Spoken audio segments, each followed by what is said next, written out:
ॐ निधाय हृदि विश्वेशं विधाय गुरुवन्दनं बालानां सुखबोधाय क्रियते तर्कसङ्ग्रहः शङ्करं शङ्कराचार्यं केशवं बादरायणं सूत्रभाष्यकृतौ वन्दे भगवन्तौ पुनः पुनः ईश्वरो गुरुरात्मेति मूर्तिभेदविभागिने व्योमवद्व्याप्तदेहाय दक्षिणामूर्तये नमः। ओम शांति शांति शांति। किरणावली में 143 पृष्ठ पर 144 पिछले पाठ में हम देख रहे थे तपस्तेपानात्। तपस्तेपानात् तप आलोचने धातु धातु पाठ में तो नहीं है, लेकिन ये तैत्तिरीय उपनिषद पर एक टीका है, वनमाला टीका, वहां दिया है, वहां ये तप आलोचने धातु दी है। और शानच प्रत्यय नहीं होगा, कानच प्रत्यय होगा। सूत्र तो ठीक दिया है, लिटि एत्व अभ्यास लोपयो हो, उसके बाद कानच प्रत्यय करके कानज व लिट ये सूत्र है, उससे ये शब्द हो जाएगा। और यही पाठ मीमांसा प्रकाश में भी दिया है, ऐसा मुझे बताया गया। तो शानच के बदले कानज कर दीजिए वहां, बाकी सब ठीक है। और फिर सूत्र लगेगा लिटः कानज्वा, लिटः कानज्वा 3-2-106 सूत्र क्रमांक है 3-2-106।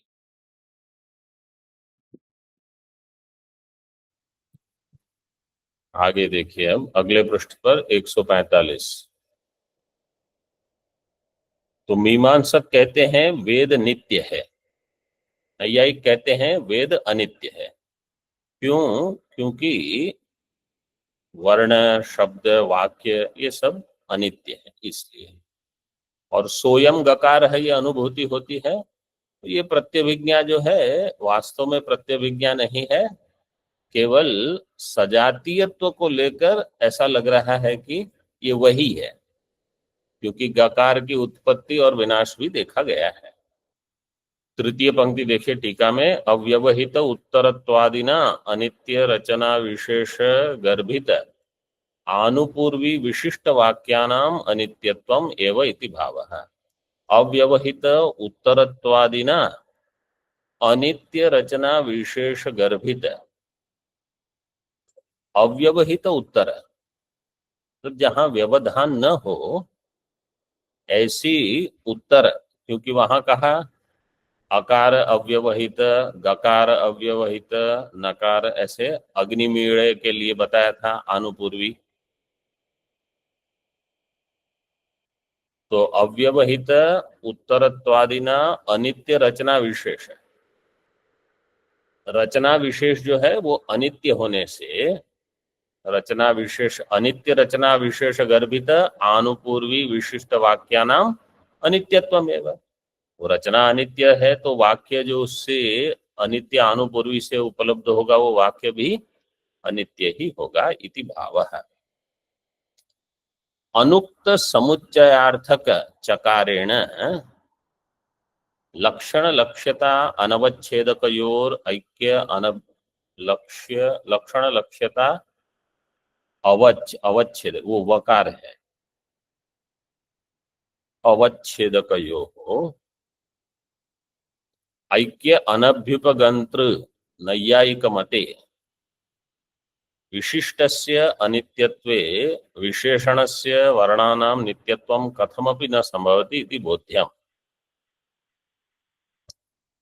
अनुक्त समुच्चयार्थक चकार, ये दीपिका में है।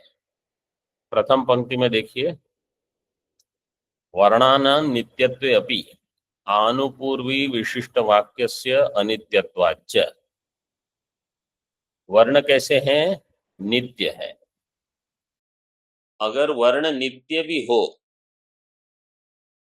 तो भी आनुपूर्वी विशिष्ट वाक्य जो रहेंगे वो अनित्य होंगे। ये मीमांसक को नैयायिक बता रहे हैं कि अगर आप वर्ण को नित्य भी मान लो फिर भी वाक्य तो अनित्य ही होगा। क्यों? क्योंकि आनुपूर्वी से विशिष्ट होगा। तो आनुपूर्वी अगर अनित्य है तो वाक्य भी अनित्य होगा। फिर उसके बाद एक चकार है अनित्यत्वाच्य। वो चकार क्या है? अनुक्त समुच्चयार्थ का चकार। जब च कहते हैं तो कुछ वहां और भी होना चाहिए जिसके साथ समुच्चय कर रहे हैं, बोले वो अनुक्त है। अनुक्त समुच्चयार्थक चकार। वो क्या कहता है कि नैयायिक के मत में लक्षण लक्ष्यता अवच्छेदकयोः ऐक्य अनभ्युपगंत्र नैयायिक का मत। नैयायिक क्या मानते हैं कि लक्षण का अवच्छेदक और लक्ष्यता का अवच्छेदक एक नहीं हो सकता। अगर एक है तो लक्षण बना ही नहीं। जैसे दृष्टांत देता हूं, पृथिव्याः लक्षणम किम? गंधवती पृथ्वी। गंधवती पृथ्वी, तो गंधवत्वम लक्षणम अगर हम पूछेंगे तो गंधवत्वम। पृथिव्याः लक्षणम गंधवत्वम। तो पृथ्वी का अवच्छेदक क्या है? पृथ्वीत्व, जो लक्ष्य है। लक्ष्य का अवच्छेदक है पृथ्वीत्व, और लक्षण का अवच्छेदक क्या हो जाएगा? गंधत्व। पृथ्वीत्व और गंधत्व।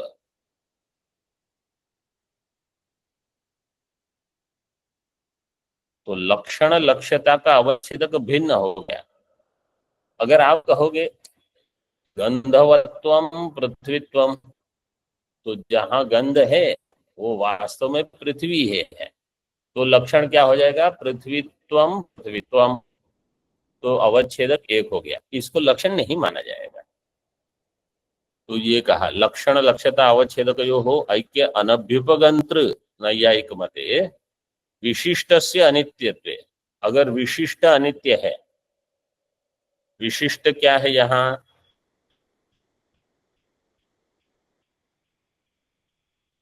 नहीं, अभी दृष्टांत को छोड़ दो, दाष्टान्त में आ जाइए। विशिष्टस्य अनित्यत्वे विशेषणस्य नित्यत्वम कथमपि न संभवति।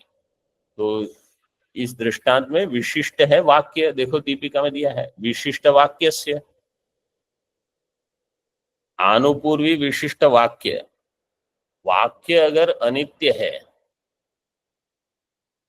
कौन सा वाक्य? आनुपूर्वी विशिष्ट वाक्य, तो आनुपूर्वी भी अनित्य होगी। अथवा वर्ण विशिष्ट वाक्य जो है, अगर वो वाक्य अनित्य है तो वर्ण भी अनित्य होगा।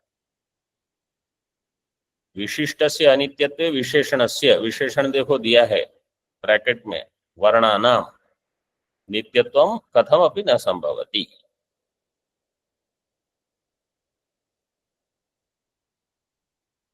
तस्मात् तस्मात् ईश्वरोक्तो वेदः, इसलिए वेद ईश्वर से उक्त है, ईश्वर से, ईश्वर के द्वारा बताया गया है। टीका में वाक्यानाम अनित्यत्वात् एव, तस्मात् का अर्थ है वाक्य अनित्य होने से। वेदो अनित्यः ईश्वरोक्तः इति सिद्धम, ये सिद्ध हो गया कि वेद अनित्य है, ईश्वर उक्त है। वेदांती जब कहते हैं वेद नित्य है, इसका अर्थ यह है कि वेद का केवल आविर्भाव तिरोभाव होता है। क्योंकि वेदांत मत में भी ब्रह्म को छोड़ के बाकी सब अनित्य ही आपको मानना ही पड़ेगा। तो जब कोई कहेगा कि वेदाः नित्याः, वेदाः प्रमाणम, तो वहां नित्यत्व से, जैसे ब्रह्म नित्य है ऐसे वेद नित्य नहीं है।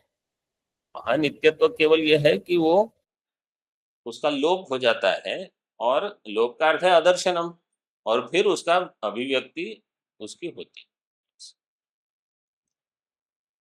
अब थोड़ा स्मृति के ऊपर विचार करते हैं।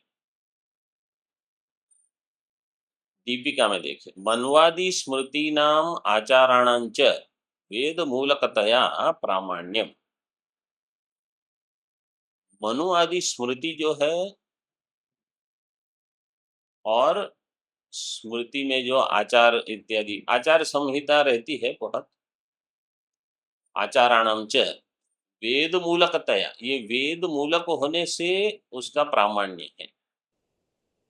स्मृति मूल वाक्यानाम इदानीम अनध्ययनात्, ये और एक पंक्ति भी देख लो, स्मृति मूल वाक्यानाम इदानीम अनध्ययनात् तन्मूलभूता काचित् शाखा उच्छिन्ना इति कल्प्यते। स्मृति का मूल वाक्य तो श्रुति में होंगे, अब उसका अगर अब अध्ययन नहीं हो रहा है, मतलब वह श्रुतियां अभी उपलब्ध नहीं है वेद की, तो उसका अर्थ है कि उस स्मृति की मूलभूता जो श्रुति है उसकी शाखाएं लुप्त हो गई है। काचित शाखा उच्छिन्ना इति, ऐसी कल्पना करनी पड़ेगी। अब टीका में उसका थोड़ा बताया है विवरण। वेद मूलक मन्वादि स्मृति नाम, मन्वादि स्मृति प्रतिपाद्य आचार विशेषाणाम च वेद मूलकतया प्रामाण्यम इत्यर्थः। वेद मूलक जो मनु आदि स्मृति है, मनवादि स्मृति प्रतिपाद्य आचार विशेषाणाम च, और इस स्मृति में जो आचार इत्यादि प्रतिपाद्य है बताए गए हैं, प्रतिपाद्य का अर्थ है वहां जिसका उल्लेख हुआ है वो वेद मूलक होने से उसका प्रामाण्य है। तो अभी कोई प्रश्न पूछेगा, ननु तरहि स वेदः कथम न उपलभ्यते। अगर स्मृति में जो है वो कहीं ना कहीं वेद में था, वेद मूलक होती है स्मृति, अगर आप ऐसा वाक्य कहोगे तो वेद अभी क्यों उपलब्ध नहीं है जिसमें स्मृति के आचार अथवा जो भी सिद्धांत है वो वहां उपलब्ध होने चाहिए। वेद कथम न उपलभ्यते इति अतः स्मृति मूला इति। स्मृति मूल वाक्यानाम इदानीम अनध्ययनात्, क्योंकि अब उसका अध्ययन नहीं हो रहा है। स्मृति प्रतिपाद्य आचार प्रयोजकी भूतानाम स्मृते स्मृतेः मूलात्मक श्रुतीनाम इत्यर्थः। स्मृतेः मूलात्मक जो श्रुति है जो कि आचार प्रयोजकी भूत है, तन्मूलभूता स्मृति मूलभूता काचित् शाखा पाठतः परिभ्रष्टा इति अनुमीयते। ये जो पाठ करते हैं, क्योंकि वेद तो गुरु शिष्य के पाठ से उपलब्ध होता है, तो कहीं कोई प्रमादी शिष्य रहेंगे जिन्होंने वो पाठ करना छोड़ दिया, तो धीरे धीरे वो शाखा लुप्त हो गई।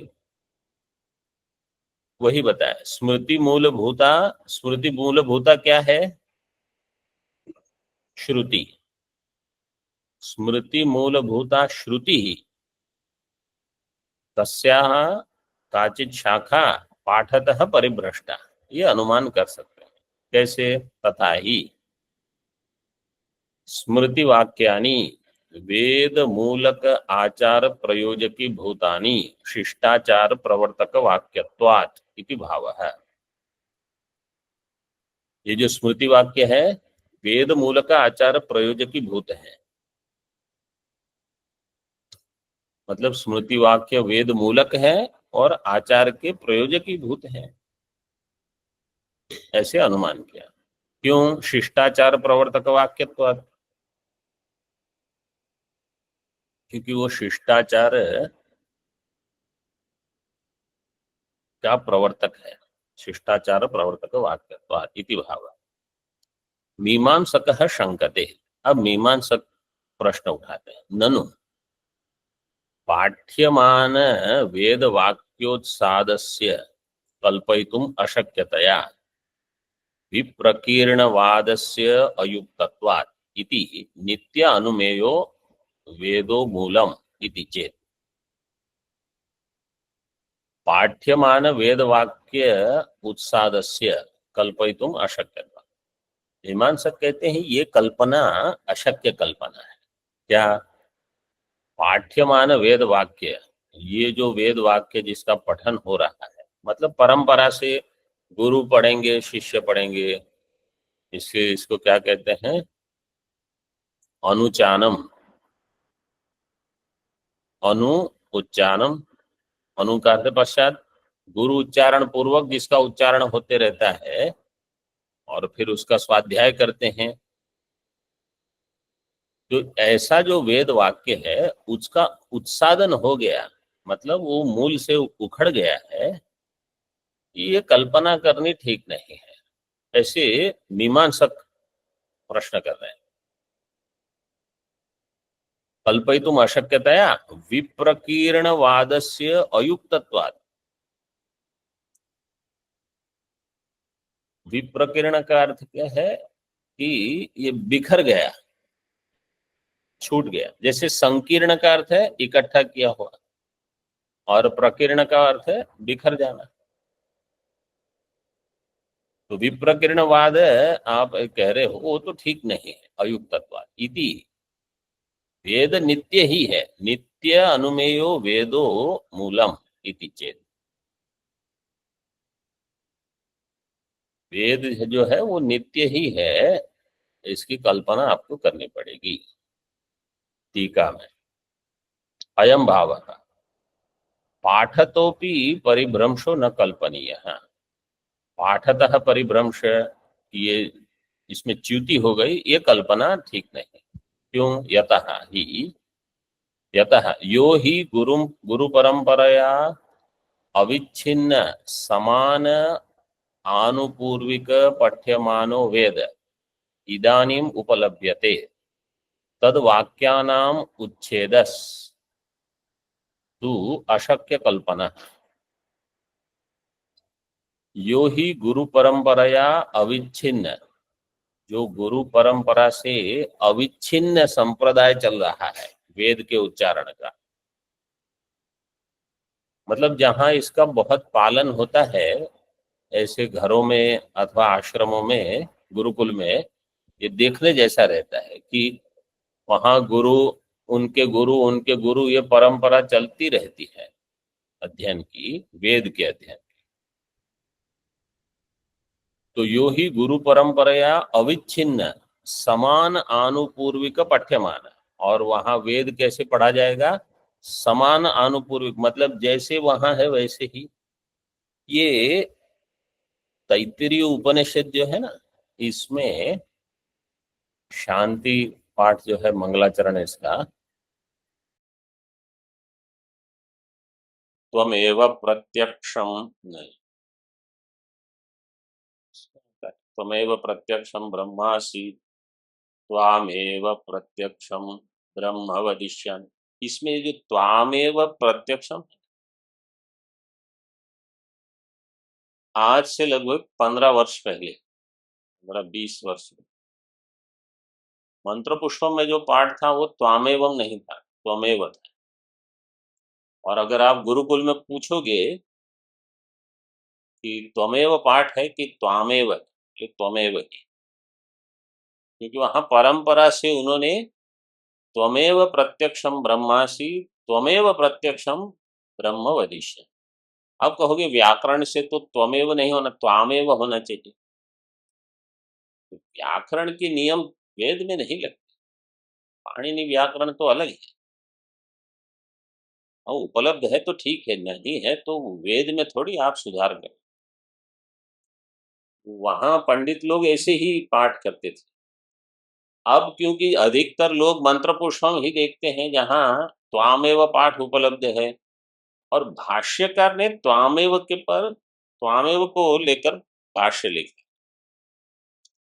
इसलिए मतलब जो हम प्रचलित वर्ग जो अध्ययन करने वाले हैं भाष्य के, वो त्वामेव ही पढ़ते हैं। लेकिन दक्षिण के गुरुकुल में, मतलब मैंने तो 2-3 लोगों से पूछा था जो विद्वान पंडित, वो त्वमेव प्रत्यक्षम ब्रह्मासि त्वमेव प्रत्यक्षम ब्रह्म वदिष्यामि, त्वमेव नहीं बोलते। तो ये क्योंकि परंपरा से जैसे है वो वैसे ही बोलेंगे, और वो लोग भाष्य नहीं पढ़ते, वो केवल उनको जो श्रवण किया है उस हिसाब से चलेंगे। ऐसे ये तो एक केवल सामान्य दृष्टांत है, क्योंकि ये हम जानते हैं, ऐसे बहुत कुछ होगा। कहाँ है? हाँ। स्मृति वाक्यानि नहीं, यत यो ही गुरु परंपरया अविच्छिन्न समान आनुपूर्विक पठ्यमानो वेद इदानीम उपलभ्यते, इस प्रकार से जो अब उपलब्ध है, तद वाक्यानाम उच्छेद है तू अशक्य कल्पना, उसके वाक्य का कहीं उच्छेद हो गया, मतलब दो चार वाक्य अथवा दो चार अनुवाक ही नहीं उपलब्ध है, ये संभव ही नहीं है। तत्रापि च मध्ये मध्ये स्मृति मूलभूत वाक्यानाम विप्रकीर्णानाम विषकलिततया विद्यमानानाम स्मृति मूलत्व कल्पना वादो अपि अयुक्तः।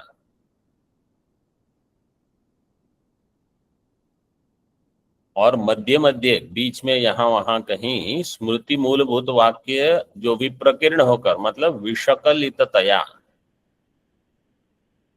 शकलित नहीं विषकलित मतलब बिखरे हुए, विषकलिततया विद्यमानानाम स्मृति मूलत्व कल्पना वादो अपि अयुक्त है, कि ये स्मृति मूलक मतलब स्मृति जो है वो श्रुति मूलक है, इस प्रकार की कल्पना ये भी ठीक नहीं है।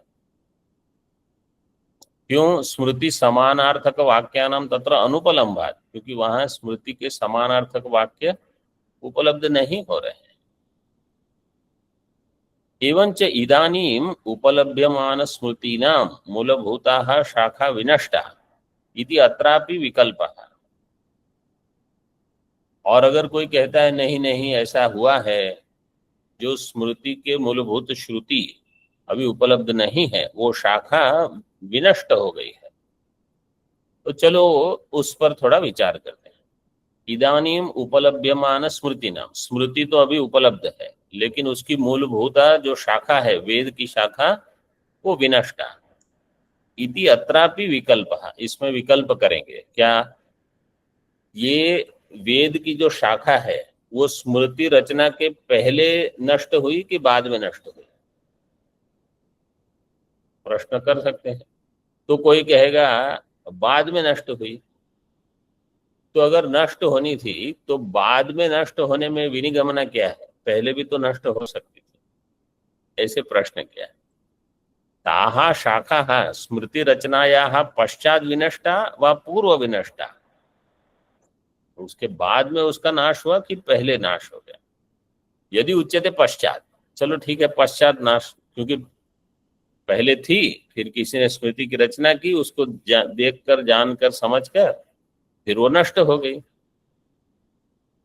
तो यदा विनिगमना विरहेण पूर्वम विनष्टा इति अपि कथम न उच्यते, इसमें विनिगमना क्या है कि पश्चात ही आप ले रहे हो? कोई ऐसी युक्ति है क्या?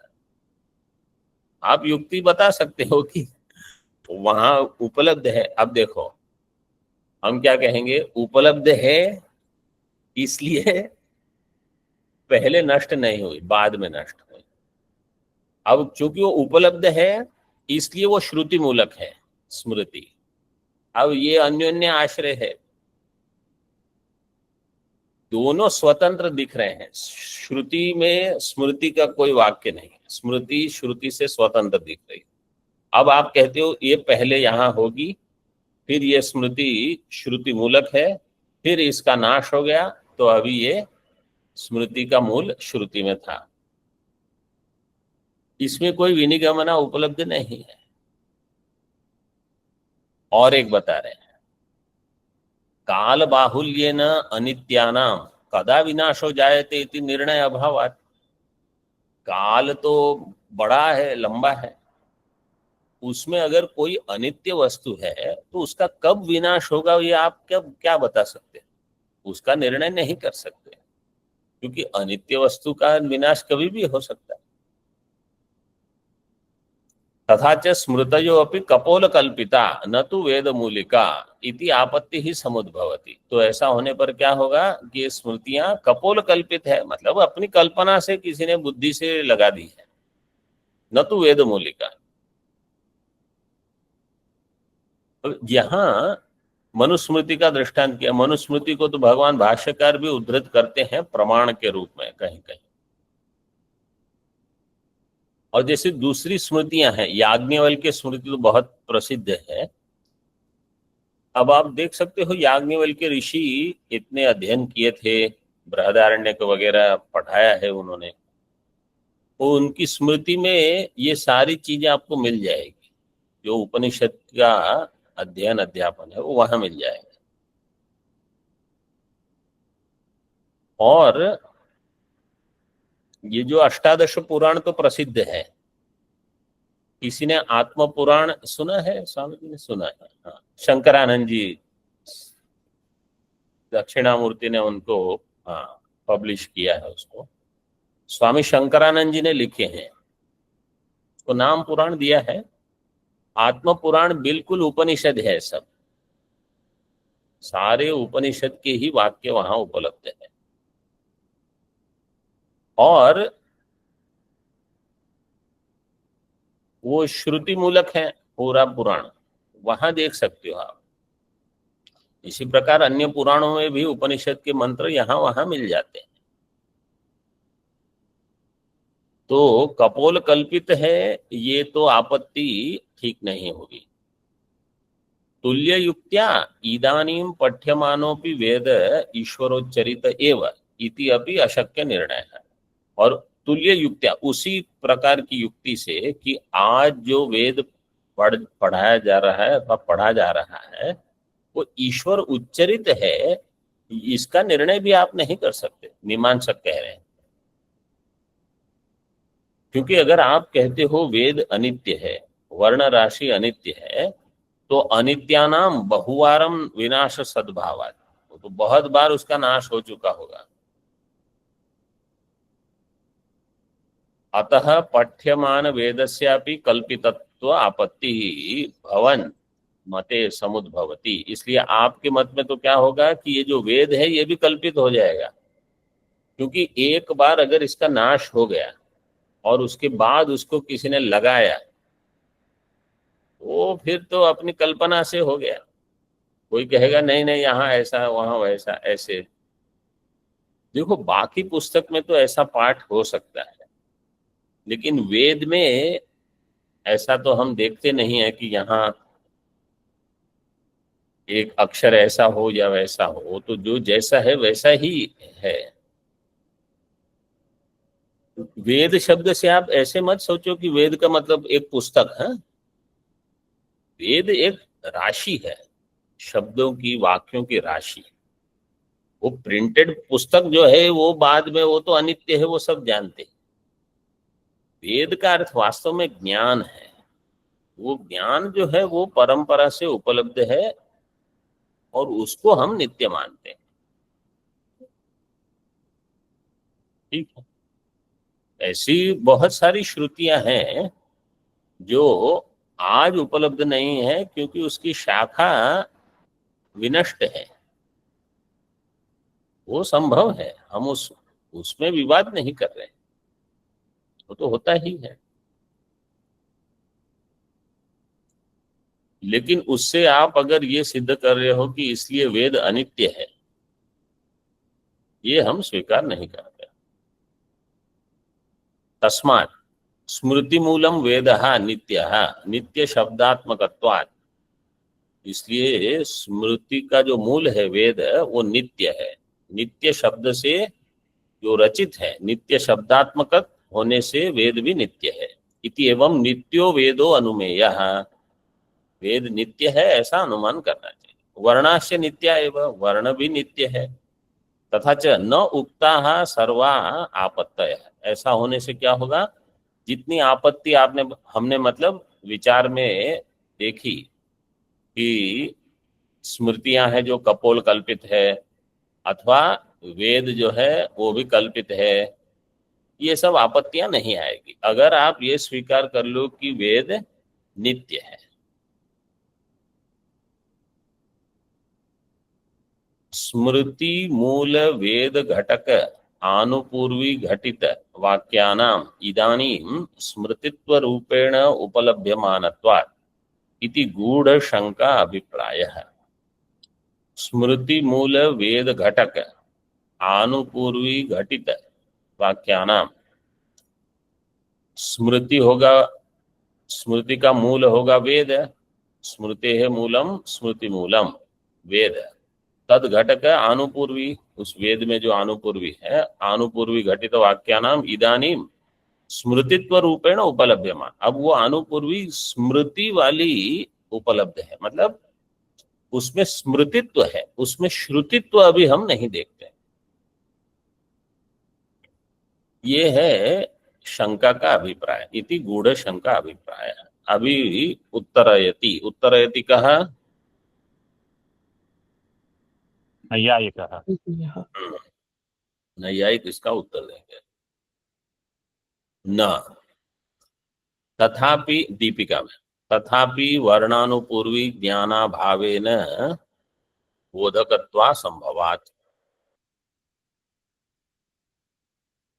तथापि दिया है इसलिए पहले यद्यपि होना चाहिए, यद्यपि दिया नहीं है आपको समझना। जैसे ब्रह्मसूत्र भाष्य में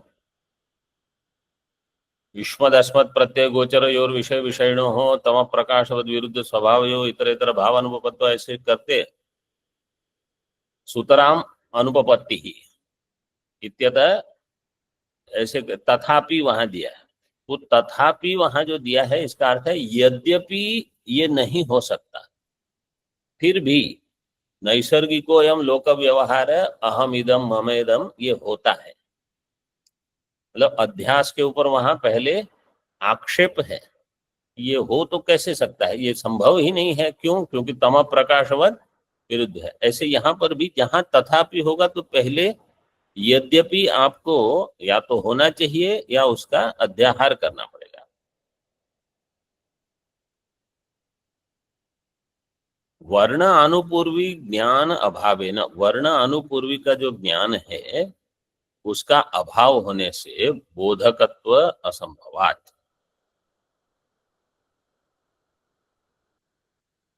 देखिए टीका में,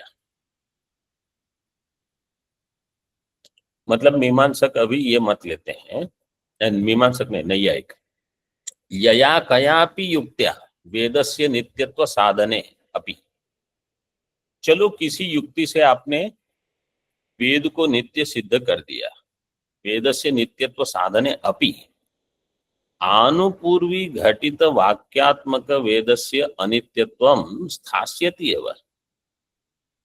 आनुपूर्वी घटित वाक्यात्मक वेद जो है, मतलब आनुपूर्वी उसका एक घटक है वेद वाक्यों का, तो आनुपूर्वी अगर अनित्य है तो उसका कार्य वाक्य वेद ये सब अनित्य रहेंगे। वेदस्य अनित्यत्वं स्थास्यति एव, ये सिद्ध्यति एव। क्यों? वर्णानाम रचना विशेष आनुपूर्व्या अनित्यत्वेन पूर्वं विनष्टत्वात्। वर्णानाम रचना विशेष अनुपूर्व, वर्णों की जो रचना विशेष अनुपूर्वी है वो अनित्य है, अनित्यत्वेन पूर्वं विनष्टत्वात्, एक बार उसका नाश हो चुका है। तव मते इदानीं तादृश आनुपूर्वी ज्ञान अभावेन, इसलिए आपके मत में भी भले आप वेद को नित्य मानो, लेकिन आनुपूर्वी का विनाश तो आपको स्वीकार करना पड़ेगा। आनुपूर्वी ज्ञान अभावेन वेद वाक्यानाम बोधकत्व अनुपपत्ति ही अनुपपत्ति रूप दूषणम तो अशक्य परिहारम, इसका परिहार आप नहीं कर सकते। आनुपूर्वी ज्ञान जो है इदानीम अभावेन, अब ये जो नैयायिक सिद्ध कर रहे हैं उसमें भी आपत्ति आ सकती। जब हम मीमांसक के ग्रंथ पढ़ेंगे ना तो वो बताएंगे ये सब में दोष है। अब न्याय के ग्रंथ पढ़ोगे तो कहेंगे इनमें दोष। ये दो अलग अलग मत है, आप वहां रहो आप यहाँ रहो। हम हमारे वेदांत में रहेंगे आप चाहे समझो चाहे ना समझो, हमारा मत जो है वो हमको रखना है। केवल ये है कि विचार के समय इनका ये विचार है, उनका वो विचार है, ये समझ लेना है। तो तादृश आनुपूर्वी ज्ञान अभावेन इदानीम अस, अभी जो इस समय आनुपूर्वी ज्ञान अभाव होने से वेद वाक्यानाम बोधकत्व अनुपपत्ति, ये दूषण का परिहार आप नहीं कर सकते। बोले आपके मन में आपके मत में कैसे होगा? इसे अस्माकं तु सजातीय आनुपूर्विक सजातीय वर्ण समूहात्मक सजातीय वाक्यानाम अर्थबोधकत्व उपपद्यते न काचिद हानि इति वेदस्य अनित्यत्वम निराबाधम इति उत्तर अभिप्राय है। वो कहते हैं हमारे मत में सजातीय आनुपूर्वी है, वही नहीं है। जैसे उन्होंने कहा सोयम गकार, बोले नहीं सजातीय, तो सजातीय आनुपूर्वी, सजातीय वर्ण समूह, सजातीय वाक्य, सजातीय वेद, बस। इसलिए न काचिद हानि, इसलिए वेद से अनित्यत्वम निराबाधम इनके मत में। वेद मूलक श्रुति स्मृति पुराणादयो वैदिका प्रमाणभूता, वेद मूलक जो श्रुति स्मृति पुराण इत्यादि है वो सब वैदिक है, वैदिका प्रमाणभूता। वैदिकत्व क्या है? वैदिकत्व और अवैदिकत्व इसको अगले पाठ में देखेंगे। ओम पूर्णमदः पूर्णमिदं पूर्णात् पूर्णमुदच्यते पूर्णस्य पूर्णमादाय पूर्णमेवावशिष्यते। ओम शांति शांति शांति। शंकरं शंकराचार्यं केशवं बादरायणं सूत्रभाष्यकृतौ वन्दे भगवन्तौ पुनः पुनः। ईश्वरो गुरुरात्मेति मूर्तिभेदविभागिने व्योमवद्व्याप्तदेहाय दक्षिणामूर्तये नमः। ओम शांति शांति शांति।